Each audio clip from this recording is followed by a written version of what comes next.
I tell them, if we've got a house with no roof on it, I tell people stories about other houses with no roofs that I bought.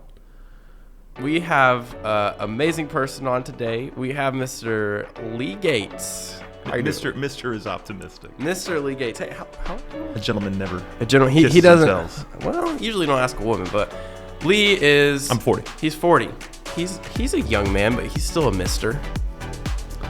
My mom always told me to call people Mr. and Mrs. It's always safe when you meet someone for the first time. We've got more history than that. We do, yeah. We're okay. Me and Lee's history. We'll get into that a little bit later because it plays into the story. But it does. It's a good story. We have a fun story. So I'll tell you guys a little bit about Lee. He is a real estate professional. He also does something special that not a ton of people do. He does what's called wholesaling. So he specializes in that specific field of real estate, but also specializes in a lot of different stuff. So I kind of want to get started here, Lee. Let's talk about how you got into real estate and how that kind of wraps around, like maybe a connection that you met somebody and how you fell into that. I have been a salesman my entire life. That's all I've ever done. It started with Christmas trees and bicycles when I was younger, and I have always kind of gotten a job or gotten a career or gotten a path by knowing someone or meeting someone who knew someone or something like that. So I had a couple buddies when I was in the sort of technology world, business technology, local company here in Chattanooga, and a couple of my buddies in Knoxville, which is about an hour and a half north of here, were getting into house flipping is the most accurate thing. And they were, even initially, they weren't super successful at that because new things are hard. Right. And they were learning. I think the guy that I kind of started working with said the first house he ever rehabbed, he got, by the time it was all said and done and he sold it, I think he made like $8,000 or $9,000. And he was thrilled. He was absolutely ecstatic. And it turns out that's a terrible return. I mean, that's a lot of time. It's a lot. Yeah, it took him months, it's right? Like $5 an hour. Yeah, exactly. So he probably wasn't valuing everything across the board as accurately as he could have, but he kept going and he learned. I fell in love with the idea, right? And so at one point called him and said, hey, do you guys want to do that in Chattanooga where I live an hour and a half south? And they said, probably not. And I said, okay, do you want help in Knoxville? And that turned into me going on what my industry would probably call acquisition appointments 2 days later in Knoxville. So a couple months, drove up to Knoxville while we tried to find our way out of a paper bag in Chattanooga and get marketing started. And it kind of grew from there. And Chattanooga became, I think, pretty successful. It was really encouraging. And at the same time, what kind of allowed Chattanooga to get off the ground was the concept of wholesaling, right? And so we could flip. We did flip, and I'm working with some other guys now, but they continue to flip houses. But wholesaling is, for those of you out there who don't know, wholesaling is when you put a property under contract, you may not actually close it yourself. You essentially assign the contract to an end buyer. There's not two closings at a title company. There's one closing, but you assign that contract for profit. And, broadly speaking, rehabbing the house is going to make more money, but as we've already illustrated, it takes a lot more time and a lot more resources. And so balancing that has always been part of what I'm probably okay at is balancing, hey, this one makes sense for us to take down. We've got a couple crews who are going to be ready to start working on it when we take ownership and close at the title company. It suits our skill set. It's a part of town that we like to rehab stuff in. So that's a little snapshot of that kind of history. And the folks I'm with now that I'm kind of partnered up with are still really good at rehabbing houses. We still wholesale a lot, and that's what I often say is it's kind of the pressure blow-off valve, right? If I pick up a contract a week for a couple weeks, our machine can handle that. Right. We are not big time. We are strictly local to Chattanooga. We really like our town. I really like knowing where I am. And so, but if I go on a tear then, and for a week or two I pick up 2 or 3 contracts a week, that's tough, right? I don't have the manpower. We don't have the crews to do that and to do it well. And in this line of work, holding costs will absolutely eat your lunch. Right. And so that's where it starts to make sense. And we say, okay, of these 3, this one's suited as a rental, and we're going to hang on to it as a rental, and that involves a certain type of rehab. This one's a flip to the market, and so that involves a certain type of rehab. And this one is actually a great little house, and probably a better fit to assign, Mm-hmm. right? And so we'll make some money on that, and we use that, and we pay for the windows and part of the HVAC on the, the rental that we're rehabbing to make a nice home for somebody, and the ship keeps sailing. So wholesaling is almost key to your business to bring in extra income to be able to make the flips even better. Well, absolutely. It's key to the business, but what it's more key to is it means that if like I said, if we have a good week, remember, lifelong salesman, right? So you give me a situation where you say, hey, Lee, great work, right? You went and you found 3 people who were looking for a solution. They had a problem they were trying to solve. They were trying to sell a house. The house probably had. We really appreciate that you went and signed all 3 of those up as a purchase. Now you've got to choose which one you want to keep, and we're going to throw the rest back. Ouch, right? That's hard. We spend a lot of money. We generate our own leads, whether that's just organic and me being a weirdo and looking for them, or we do some marketing. And I hate billboards and I hate signs on the intersections of my hometown, but we're pretty decent at digital marketing, and so we can find people who are looking to sell a house, right? So they've sought us out. We've got a reputation for excellence. Mm-hmm. They took a look into a little bit of who we are, and they said, yeah, these are the kinds of people that I want to work with. And I took the time to go out and meet them, and I took the time to understand what their goals were, and we came to a good solution. And then I came to 2 other good solutions in the same week. Kind of hard to say, well, one of you's got to lose. Right. Yeah.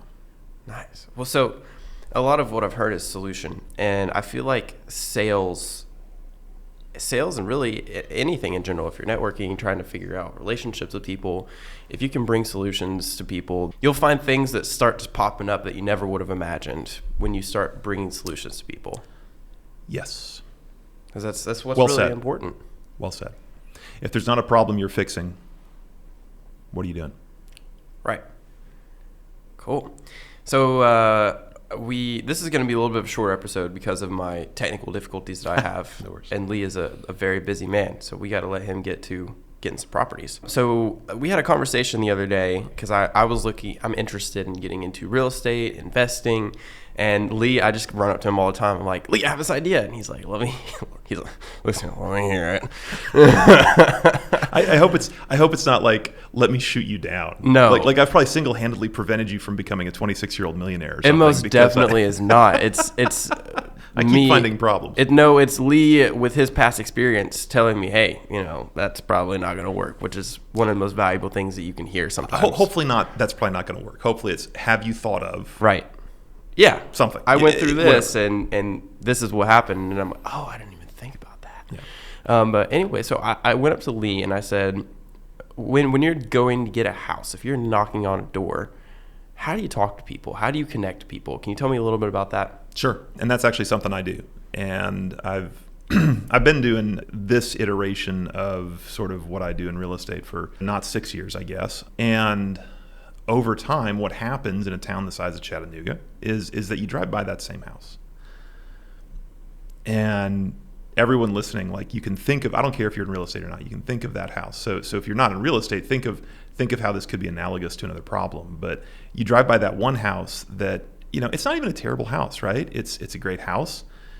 It's got blankets across the windows, and it's got a city trash can in the carport that's got 2 inches of pollen and dust on it. Hasn't moved in months, years. And I got tired of it. I got tired of and this is a weird quirk of Lee, but like I love putting resources to work.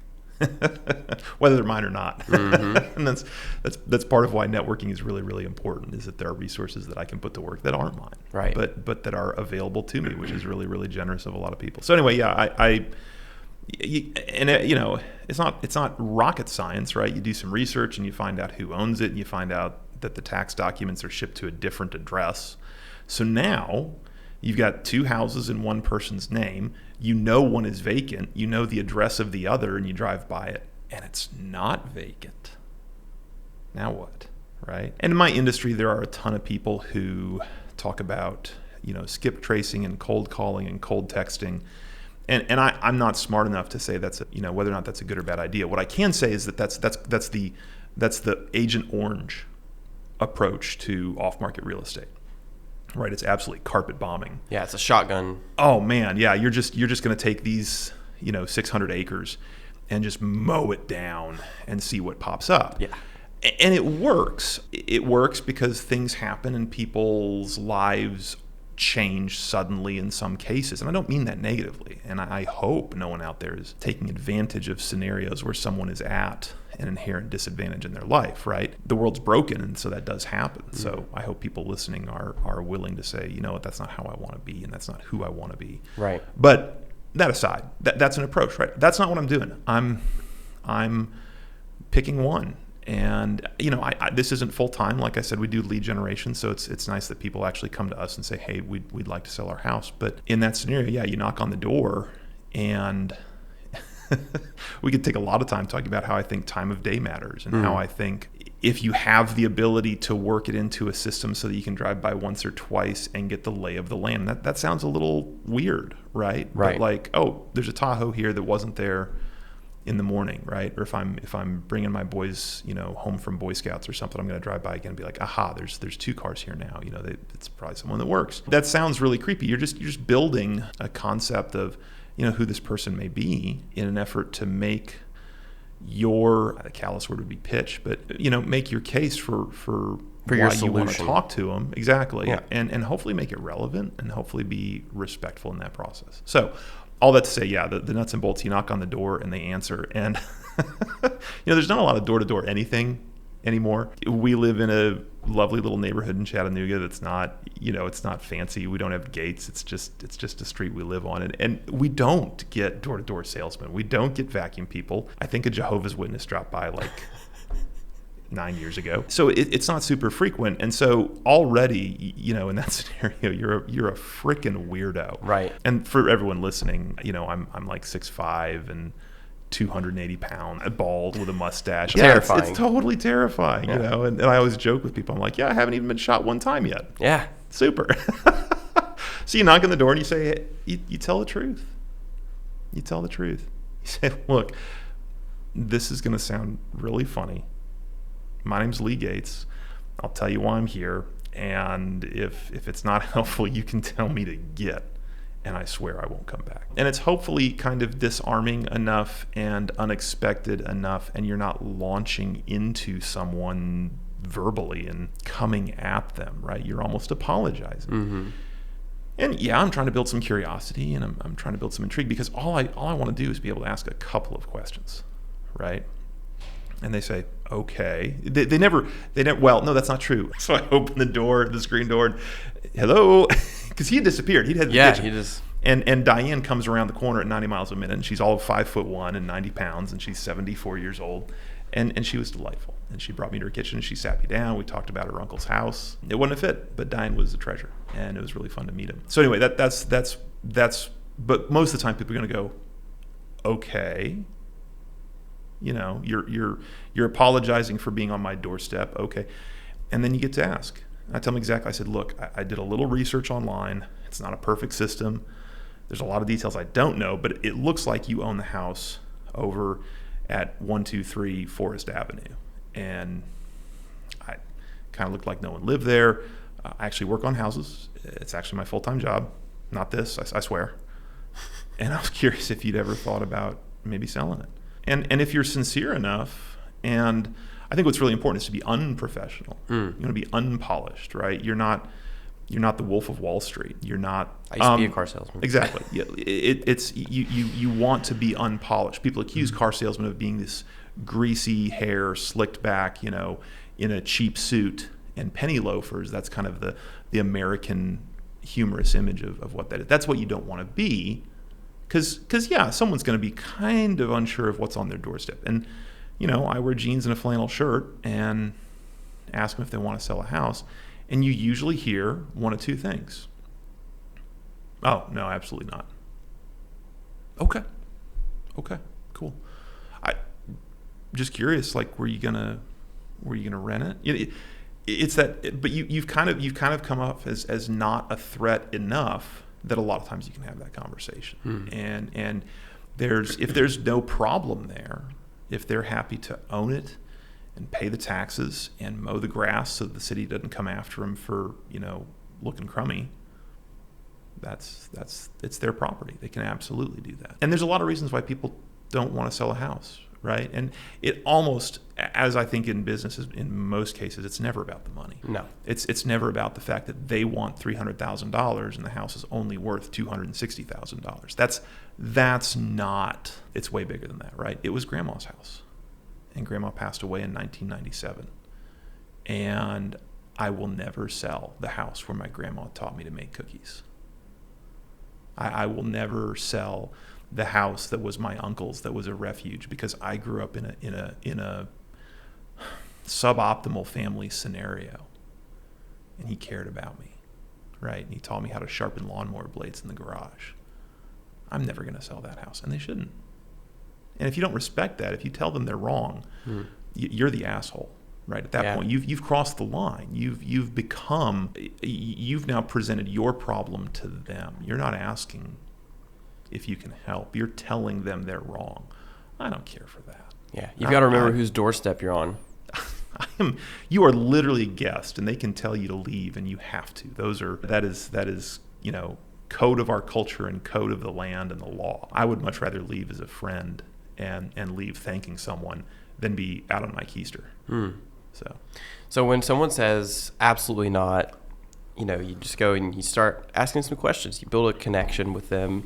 And do you try to find like relatable things? Like, are you there strictly for business? I think you have to keep it mostly about business. These are super short interactions most of the time. Okay. When it's a no, it's 60 seconds or 90 seconds. And if it's a no, I'm a salesman, right?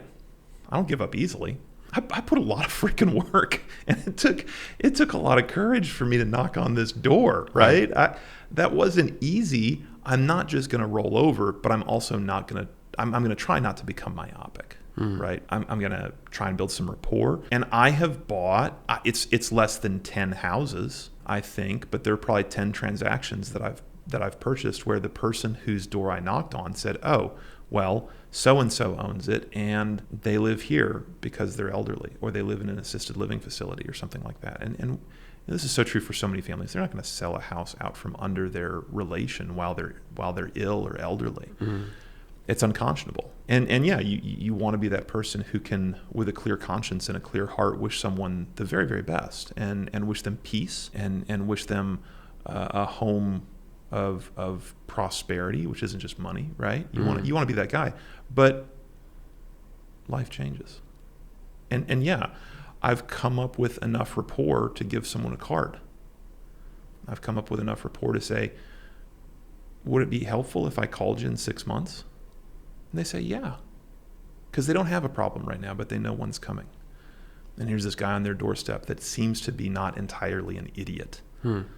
And says he's interested in buying something that we all see as a problem. I want that guy's number, and I want him to have mine. And then this is sales 101, right? Then you write that down and don't forget. I don't care. Right. I don't care what your system is. Have a freaking system. Write it down.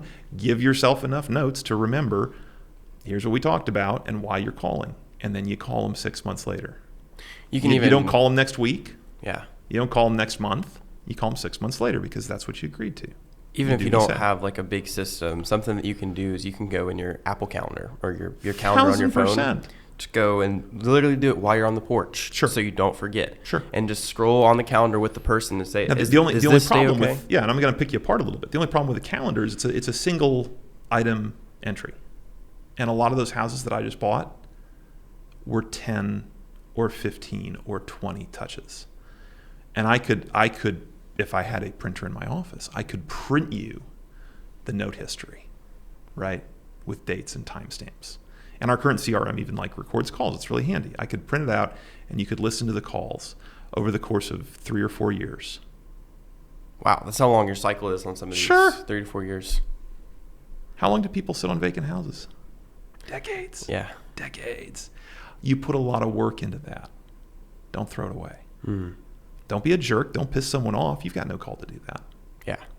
Don't throw away your hard work either. Right. Yeah. So if you're just getting started though, that's a way that you can do it. If you don't have all these different things. That's crazy long timeline, right? That's everyone listening right now who's interested in getting into wholesaling is like, thanks for making me $4,000 in 2028, Lee, you jerk. It's a system, right? That's a career. That's a livelihood. That's what I want to do. If you're interested in wholesaling as a side hustle, it's probably a pretty sucky model. Yeah, it takes a lot of work. A lot of people. So maybe you have to knock on more doors than I do. That's true. Well, you have to ask yourself, what do I have? Do I have more time? Do I have money for leads? And I feel like there's a piece for everybody if you're willing to put enough time in. But it's not going to be easy. No. Yeah, and 30,000 foot view, it's a really tough time to break into real estate. Values are not accelerating up. Your prospective clientele is looking at houses in their neighborhood that sold in the summer of 2022, and they're saying, yeah, mine needs work, but my neighbor just sold theirs for 320, and you go, yeah, I know they sold it in June. If they sold it right now, they'd be lucky to get 285. Right. That's still a lot of money, but it's a huge swing in the percentage anticipation that someone has. And so again, you go back, you can't tell someone they're wrong. Right. But how do you come to terms with the fact that, if your house needs $40,000 worth of work, I can't give you $320,000 minus $40,000 and make a good decision. That's a terrible decision. So how do you create a connection with people that quickly, especially when, I'm using air quotes here, they're quote unquote wrong? How do you approach gently correcting people while still being genuine and being caring and creating that connection there? And the reality is, one of the hard parts about that world is that I'm not going to connect with everyone as effectively as everyone else, right? There are people that it is just harder for me to build rapport with, and I think that's a critical part of business. The advantage that I have that someone just getting started out doesn't have is that I can point to dozens and dozens and dozens and dozens and dozens of projects, right? If you count my wholesaling side of things, sometimes I was involved in a project to the level of 3 emails. Okay, not a significant amount, right? I used to be a dispositions manager, so I wasn't signing the deals up. I was selling them. There was a hot minute there where that was not very difficult, and so you kind of send something out, and someone sends you an email and says, "I would like to give you $5,000 more than you're asking," and you say, "Show me the money." And the days. And they write back with, they've got a screenshot of their bank account of the slush fund that they manage, and you close it out 4 days later, and everyone thinks you're a god. It turns out those days are kind of over. So if I count all of those, right, I'm somewhere shy of 500 transactions that I've had, maybe my pinky toe, or I have been absolutely in the trenches holding together every single side of every single part of that deal to get it across the line. But my point in saying that is that I tell people my story. I choose what I tell them. I tell them things that I think are relevant. I tell them, if we've got a house with no roof on it, I tell people stories about other houses with no roofs that I bought or that I assigned. Or that I now own as a rental. And so I think you build enough credibility that you can say,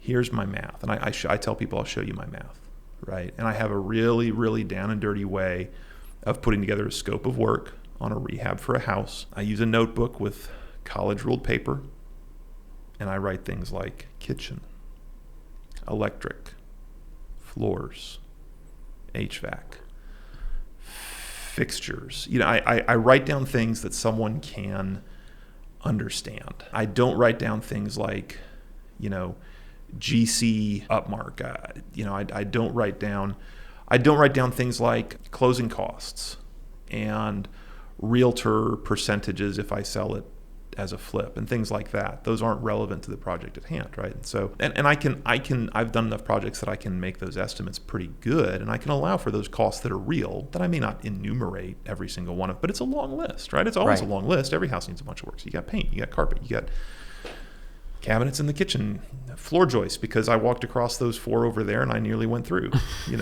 that's real. And I say, okay, so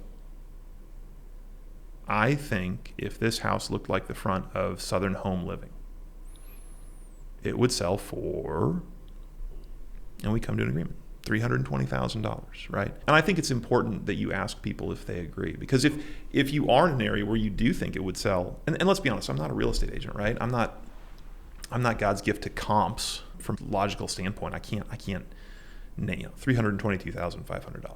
Right. That's impossible. So you ask if that's fair. And if the person comes back and goes, oh, no, I think if you did all that, it's probably like $390,000. And if I genuinely don't feel that's truthful, well, okay, we have a problem, right? There's a huge gulf between what you're going to value this as rehabbed, and you ask them why. Help me understand. I mean, I was looking at this house and this house and this house, and they were kind of in that range, and they kind of seemed like the same size. Maybe I missed something, right? Is there a finished basement? Is there a really cool garage out in the back that I somehow managed not to see? What, and you listen. You're building that consensus. Anyway, most of the time people are going to nod and go, yeah, that sounds about right. And you say, okay, so it's going to cost me this much to rehab. And I'm going to be honest with you. Like I said from the very beginning, this is a business. I've got to make money. And so this is probably a 3 or a 4 month project for me. Or if I end up assigning it, it's going to be a 3 or 4 month project for someone else. What do you think is fair for someone to make over 3 or 4 months of a year? You let them tell you. There's not a wrong answer. Right. They can tell you $5,000. They can tell you $60,000. They can tell you $120,000. There's not a failure point there. You're building consensus. But it's helping people get okay with what I do. It's helping people come to terms with my reality, which is that my world is very high risk. And if I'm wrong, I can hang myself on a multi-$100,000 deal. And I've gotten some wrong. It hurts. Yeah. More than I can tell you. But I've then watched those deals go to other wholesalers who put it under contract for a higher price. And a lot of those wholesalers aren't rehabbers. They don't have the ability to honor their word. They don't have the ability to take that down. And they don't. Right. And they just end up flipping it. Well, we are butting up here on... They don't. They don't. They don't close it. They don't assign it. Oh, okay. Right? Yeah, so they just... And that's because the market said they were wrong. Yeah. They weren't wrong, but the market said, no, your pricing is inaccurate. And that's a bad image. That just bruises the seller. And we're almost out of time here. But I love what you talked about, explaining to people what you're trying to do. Sure. I feel like that is one of the best ways to connect to people, because a lot of people don't understand or really even know what your intention is. And if you can, in the correct way and honestly explain what you're doing and asking if they're okay with that. Yeah. That's going to be a ticket. In 20 seconds, do you actually explain to someone how to flip a house? Absolutely not. But you build enough trust that to your point, they do. There's that rapport. They go, yeah, this person does have, they are legitimate. They are, and you can be legitimate when you're new. You don't have to have 480 deals under your belt to be legitimate. You could maybe tell someone that you were new. Who knows? They might take pity on you and knock $10,000 off of what they would have accepted, right? There's not a wrong answer there. Be real.